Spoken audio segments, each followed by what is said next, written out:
आप सभी का स्वागत है आपके अपने चैनल SBIT एलाइट इंस्टीट्यूट में। और आज हम लोग लेकर आए हैं आपके लिए एक बहुत ही बेहतरीन वीडियो।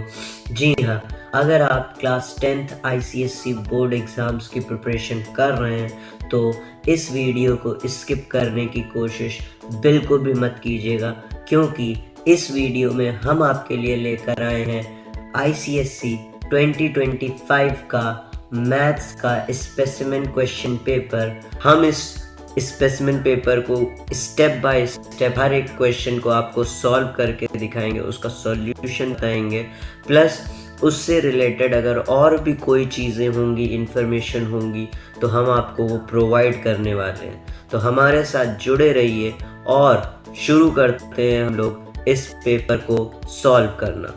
चलिए स्टार्ट करते हैं अपने स्पेसिमेन पेपर के पहले क्वेश्चन से। तो ये पहला क्वेश्चन, और ये क्वेश्चन कह रहा है कि आपके पास एक पॉलिनोमियल है जो कि x में है, और इसको जब हम x माइनस a से डिवाइड करते हैं तो x माइनस a अगर इस पॉलिनोमियल का फैक्टर है तो रिमाइंडर क्या होना चाहिए। हम और आप हर बच्चा ये जानता है कि अगर किसी पॉलिनोमियल का फैक्टर अगर हम x माइनस a को कंसिडर करेंगे, इसका मतलब है कि x minus a completely divide कर जाएगा, किसको कंप्लीटली डिवाइड कर देगा हमारे पॉलिनोमियल को, जिसका मतलब है कि उसका रिमाइंडर जो होगा वो क्या आ जाएगा, 0 आ जाएगा। तो हमारा यहाँ डायरेक्ट आंसर क्या होगा, 0। ठीक है, अगर कोई भी फैक्टर होता है पॉलिनोमियल का तो रिमाइंडर हमेशा 0 देता है, यानी कि px की वैल्यू 0 होगी। यहाँ x का मतलब है कि अगर आप कोई भी पॉलिनोमियल दिया हो, यहाँ तो नहीं दिया है आपको पॉलिनोमियल, कोई भी पॉलिनोमियल दिया होता, अगर हम उसकी जगह a रख देते तो पूरा सॉल्व करने के बाद आंसर आपका 0 बचता। आई होप सो ये क्लियर होगा। तो बढ़ते हैं अपने अगले क्वेश्चन की ओर। तो देखिए सेकंड क्वेश्चन ये कह रहा है कि एक लड़की है राधा, जो कि 400 rupees per month recurring deposit में 18 महीनों तक पैसे जमा करती है। आपसे पूछा जा रहा है कि क्वालिफाइंग सम ऑफ मनी क्या होगा अगर हमें इंटरेस्ट निकालना है।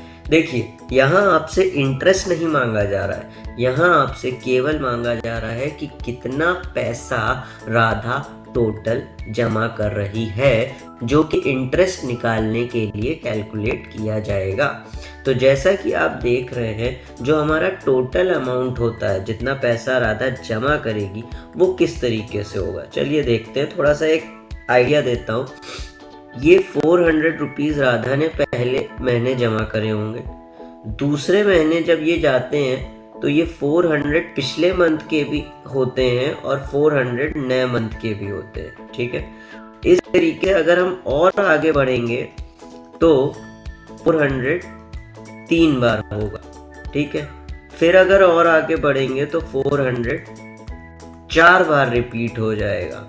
ठीक है, ऐसे करते करते हमको कितने महीनों तक जाना है, हमको 18 मंथ्स तक जाना है। ठीक है, मतलब कि अगर आप देखें तो यहाँ 1 बार है, फिर यहाँ 2 बार है, फिर यहाँ 3 बार है, फिर यहाँ 4 बार है। ऐसे करते करते हमको एक AP सीरीज मिल रही है, 1, फिर 1 इंटू 400, ठीक है, फिर 2 इंटू 400, फिर 3 इंटू 400। इस तरीके से ये जो AP सीरीज मिली है, इसको हम बोल सकते हैं कि सर ये 1 + 2 + 3 + 4 और ये कहाँ तक जाएगा, +18 आएगा, जिसमें हमें 400 का क्या करना है, मल्टीप्लाई करना है। ठीक है, अब ये मेरे लिए एक AP सीरीज है। AP सीरीज का मतलब है कि मैं इसका सम निकाल दूं। अगर हम किसी भी AP सीरीज का सम निकालना चाहते हैं तो उसके लिए हमें n नंबर ऑफ टर्म्स पता होने चाहिए, जो कि होता है n/2 into first term plus last term. Into 400 ये हमारा टोटल सम होगा जो ओवरऑल हमें चाहिए आंसर में। तो जैसे कि हम देख रहे हैं n नंबर ऑफ टर्म्स हमारे हैं 18 इंटू हमारा जो फर्स्ट टर्म है वो है 1 और लास्ट टर्म है 18, तो इसको जोड़ेंगे तो ये आएगा 19 इंटू हमारा होता है 400। इसको काटेंगे तो ये 9 आएगा, 9 इंटू 19 करेंगे तो ये आ जाएगा 171 और इंटू 400 कर देंगे तो 4 1 जा 4, 4 7 जा 28, 2 कैरी गया, 4 1 जा 4 और 2 6, 6 8 डबल 4, यानी इतना कुल पैसा राधा जमा करेगी तो वही हमारा इंटरेस्ट के लिए क्वालिफाइंग सम होगा, यानी इसका आंसर है 68,400। आई होप सो सारी चीज़ें क्लियर होंगी। तो चलिए बढ़ते हैं अपने अगले क्वेश्चन की ओर। तो जैसा कि आप देख रहे हैं नेक्स्ट क्वेश्चन में आपको एक डायग्राम दिया हुआ है। कह रहा है in the adjoining figure AC आपका डायामीटर है और AP आपका 3 सेंटीमीटर है, PB आपका 4 सेंटीमीटर दिया हुआ है और QP is perpendicular to AB, यानी ये 90 डिग्री दिया हुआ है। कह रहा है कि अगर ट्राइंगल APQ का एरिया आपका 18 सेंटीमीटर स्क्वायर है तो इस शेडेड रीजन का एरिया आपको बताना है। तो चलिए देखते हैं क्या प्रोसेस होगा।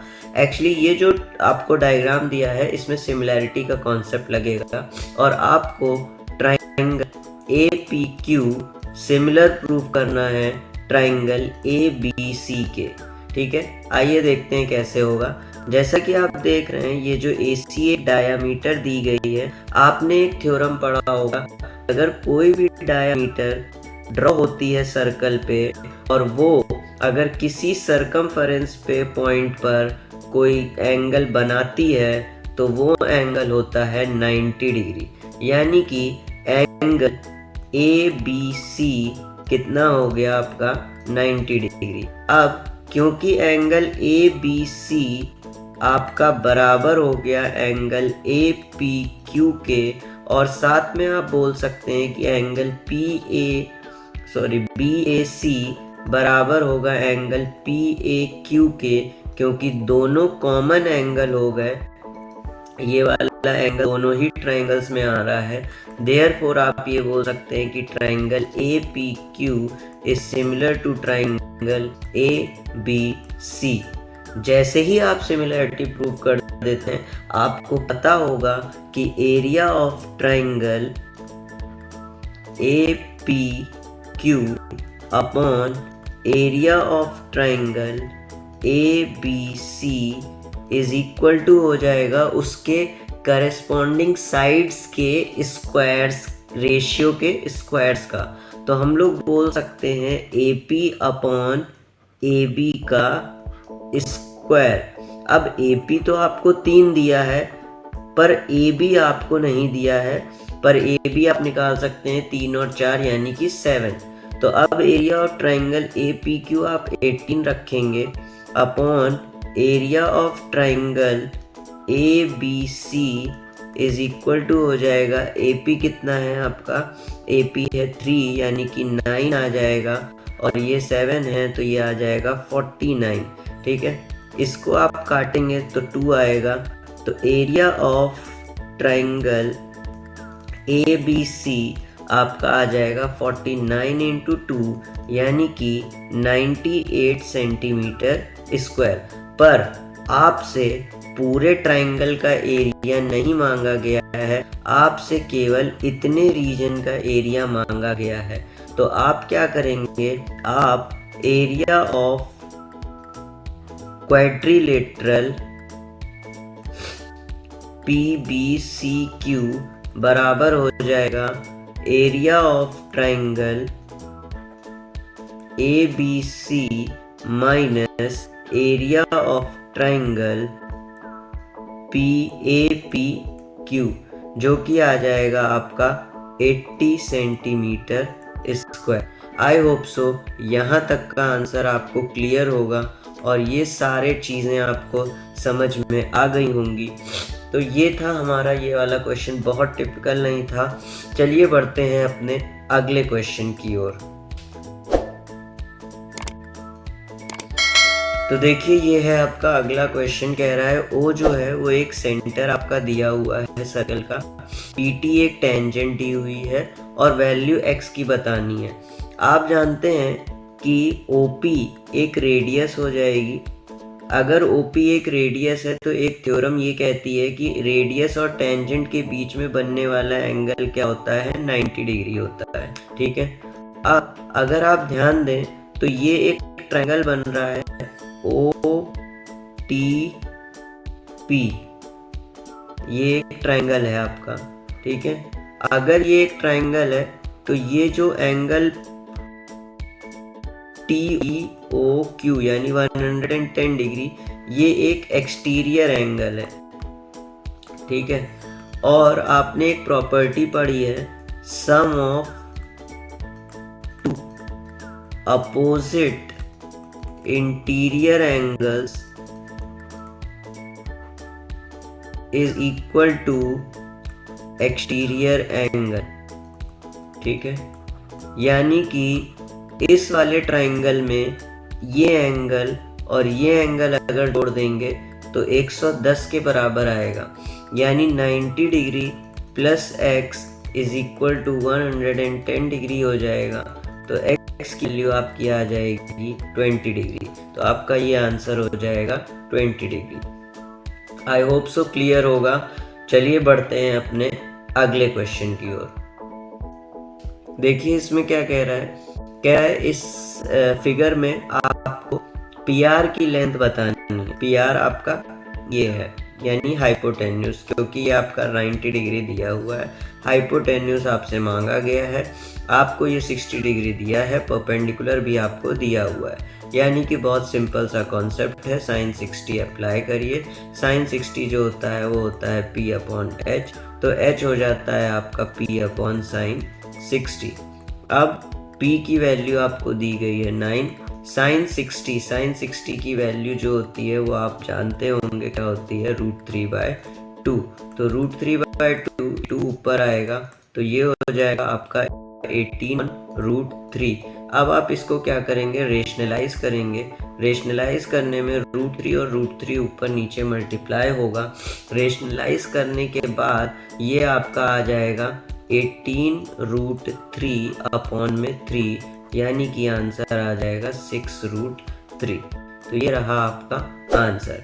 आई होप सो क्लियर होगा, बहुत इजी सा कॉन्सेप्ट था। चलिए बढ़ते हैं अपने अगले क्वेश्चन की ओर। ये है आपका स्टेटमेंट बेस्ड क्वेश्चन। कह रहा है एक सॉलिड स्फीयर है। सॉलिड स्फीयर को जब आपने दो बराबर बराबर पार्ट्स में बांटा तो दो हेमिस्फीयर बने होंगे। ठीक है, बने हैं। कह रहा है कि जो टोटल वॉल्यूम है दोनों हेमिस्फीयर्स की वो इक्वल होगी to the volume of original sphere. बिल्कुल सही बात है। जब आप दो हेमिस्फीयर में बांट देते हैं, ये एक हेमिस्फीयर है और एक ये हेमिस्फीयर है, तो इन दोनों हेमिस्फीयर की जो वॉल्यूम होती है वो सेम होती है। ठीक है, क्योंकि इनका रेडियस सेम है। अब ये आप फॉर्मूले से भी देख सकते हैं। लेकिन अगर मैं टोटल सरफेस एरिया की बात करूं, यानी ये स्टेटमेंट ट्रू हो गई। ठीक है, अगर मैं टोटल सरफेस एरिया की बात करूं तो वो दोनों का सेम नहीं होता है। ठीक है, क्यों नहीं सेम होता है, क्योंकि सरफेस एरिया जब थी तब केवल इतने की थी स्फीयर में, बट अब जब मैं हेमिस्फीयर निकाल रहा हूं तो ये वाले पार्ट भी एरिया में आता है और ये वाला पार्ट एरिया में आ गया। ये तो कंप्लीट हो गया स्फीयर। साथ में ये वाला पार्ट भी एरिया में कैलकुलेट किया जाता है, यानी कि एरिया एक हेमिस्फीयर का होता है 3πr²। इसका भी होगा 3πr², जबकि इसका टोटल भी होता है 4πr²। तो अब जब आप इनको जोड़ेंगे तो ये हो जाएगा 6πr², जो कि सेम नहीं है। इसलिए केवल स्टेटमेंट 1 ट्रू है और स्टेटमेंट 2 फॉल्स है। ठीक है, चलिए बढ़ते हैं अपने अगले क्वेश्चन की ओर। कह रहा है कि जो सम है फर्स्ट 7 नेचुरल नंबर्स का वो 140 है आपको इनका मीन बताना होगा कि इनका मीन क्या निकलेगा। तो जो मीन का एक्चुअली फॉर्मूला होता है वो होता है sum of all observations upon total number of observations. ठीक है, तो सम तो हमको ऑलरेडी 140 दिया हुआ है। कितने ऑब्जर्वेशंस हैं? 7 नेचुरल नंबर्स का है, तो 7 से डिवाइड कर दीजिए तो इसका आंसर आएगा 20। तो इसका डायरेक्ट आंसर आएगा आपका 20। आई होप सो ये क्लियर होगा। चलिए बढ़ते हैं अपने अगले क्वेश्चन की ओर। कह रहा है एक बैग है जिसमें 3 रेड बॉल्स हैं, 2 ब्लू बॉल्स, एक मार्बल को ऐसे ही निकाला गया। क्या प्रोबेबिलिटी है कि वो एक ब्लैक मार्बल होगा? बहुत बढ़िया। अगर आपके पास एक बॉक्स में या बैग में केवल 3 रेड और 2 ब्लू हैं और ब्लैक है ही नहीं, तो बताइए क्या ब्लैक बॉल कभी निकल सकती है? कभी नहीं निकल सकती। तो जिस चीज के होने की संभावना ही नहीं है उसकी प्रोबेबिलिटी क्या हो जाएगी? 0। तो इसकी प्रोबेबिलिटी हो गई आपकी 0। चलिए बढ़ते हैं अपने अगले क्वेश्चन की ओर। तो देखिए इसमें क्या कह रहा है। इसमें कह रहा है कि एक मैट्रिक्स है आपकी A जिसमें 2 कॉलम्स और 1 रो है, और दूसरी मैट्रिक्स है B जिसमें 2 रो और 2 कॉलम है। यानी कि ये 1x2 की मैट्रिक्स है और ये 2x2 की मैट्रिक्स है। कह रहा है क्या प्रोडक्ट A B जो है 2 मैट्रिसेस के बीच में पॉसिबल है? तो हाँ, बिल्कुल पॉसिबल है। कह रहा है कि number of columns of matrix A equal to the number of rows in matrix B। ये भी सही बात है। अगर इसके कॉलम और इसके रोज सेम होते हैं तो वो मैट्रिसेस मल्टीप्लाई हो सकती हैं। तो इसका मतलब है कि both A and R are true and R is correct reason for A। तो ये था आपका मैट्रिक्स बेस्ड क्वेश्चन। आइए बढ़ते हैं अगले क्वेश्चन की ओर। कह रहा है एक मिक्सचर है पेंट का जो कि प्रिपेयर किया गया है 2 पार्ट्स रेड पिगमेंट के और 5 पार्ट्स ऑफ द बेस।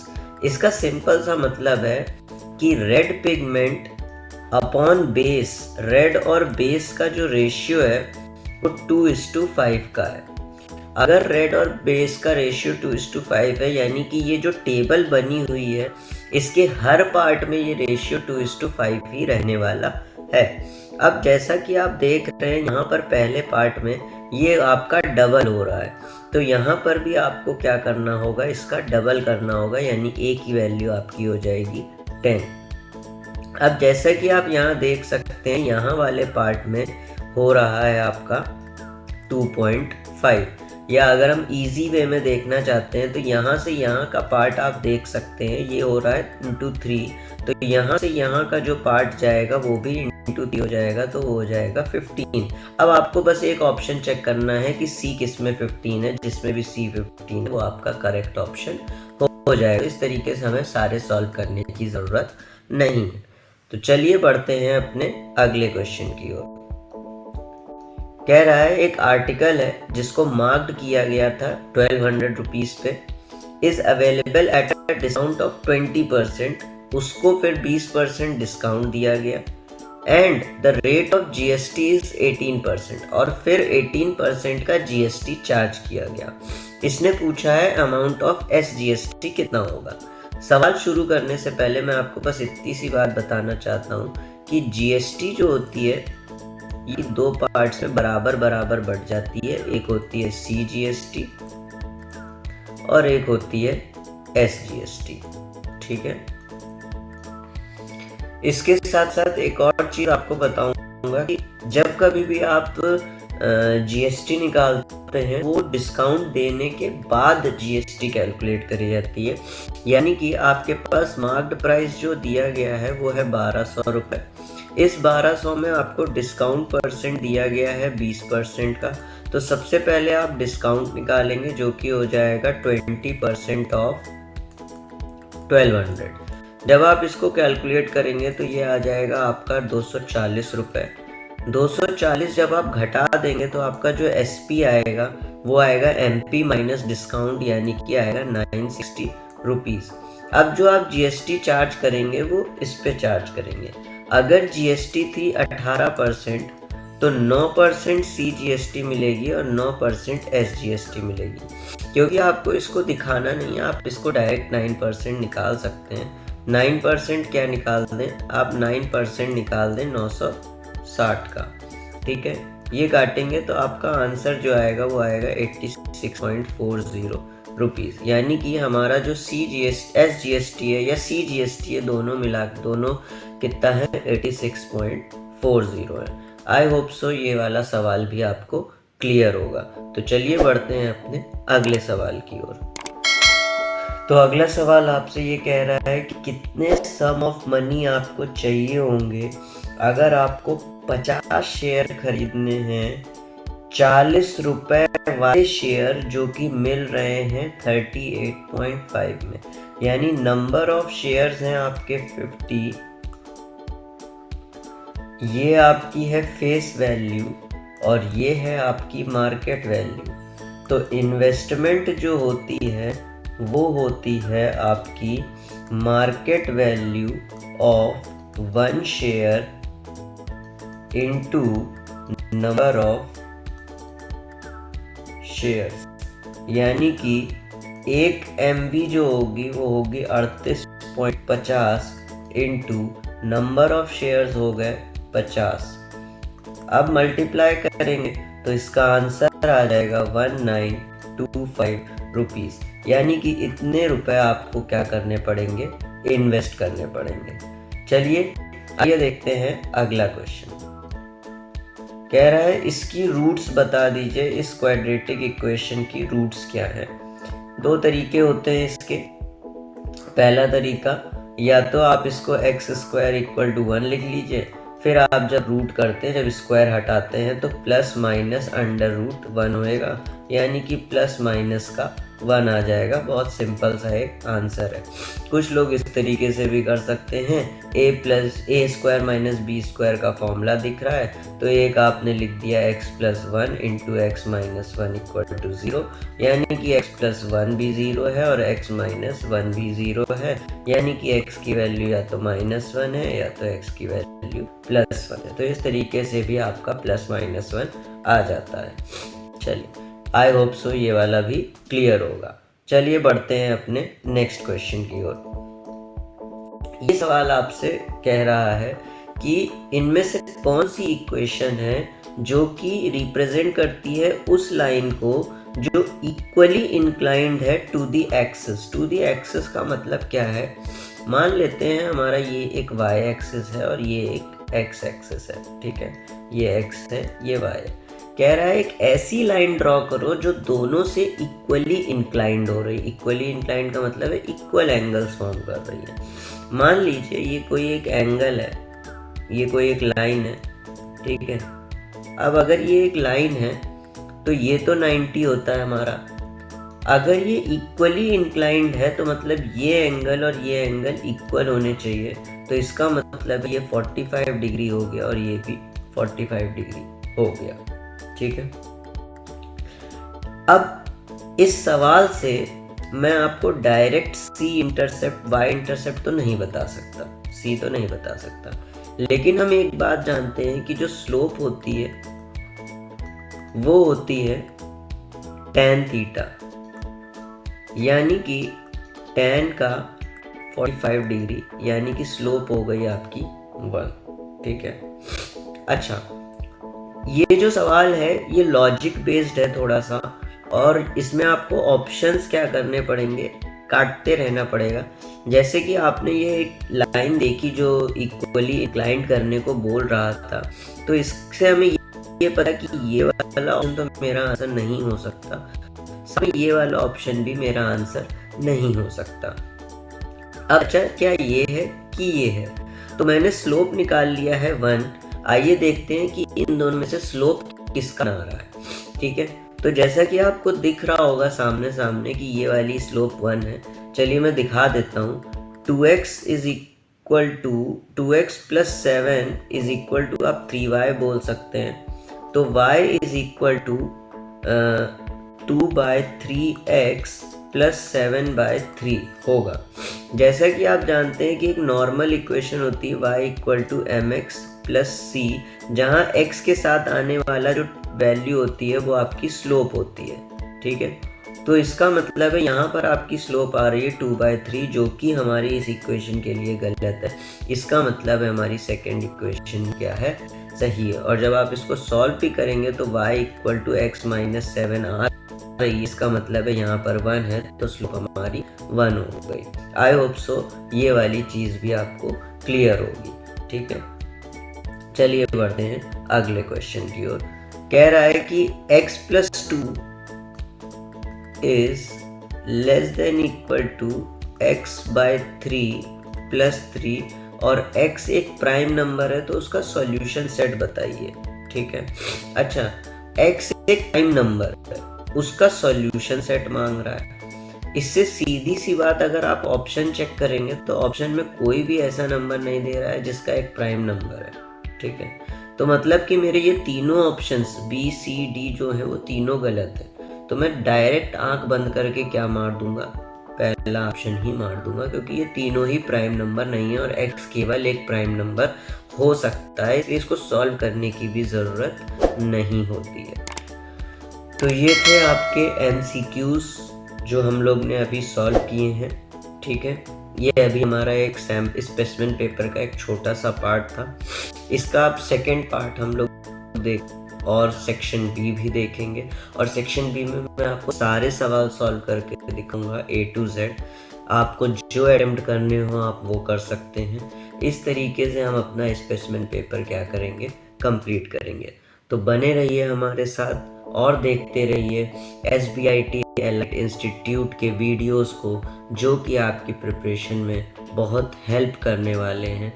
धन्यवाद, और तब तक all the best for your exams. और प्रिपरेशन करते रहिए, एक पैटर्न के साथ करिए और अच्छे से करिए, ताकि अच्छे से अच्छा आप स्कोर कर सकें।